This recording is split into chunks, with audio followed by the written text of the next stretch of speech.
My name is Eloy Morales. I'm councilman in the City of Inglewood.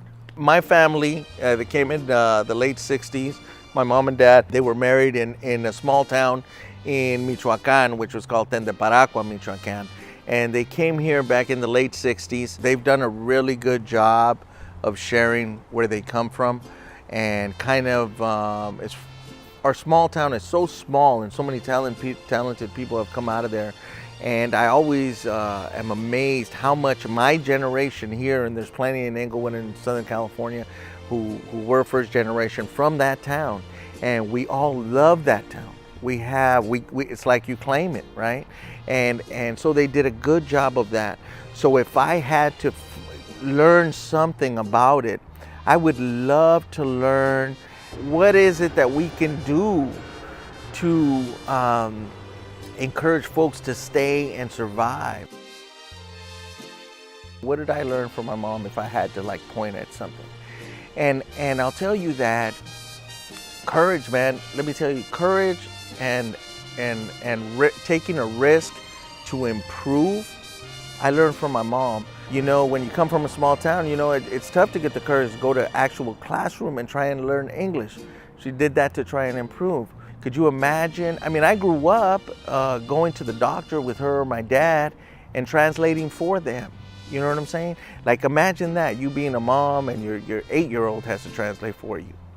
You know, just courage, man, to step on out there and you know, you take risks to improve your life. My dad, right?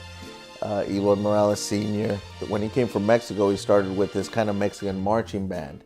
And it kind of took off. I mean, to the point where we were marching in Disneyland, and you know, that's serious. That's an amazing thing. From basically nothing, all of a sudden 6 months later, you're marching in Disneyland. It was amazing. Here in Inglewood, when we first moved here in the 70s, the city wasn't yet in transition of cultures to the degree where we are now.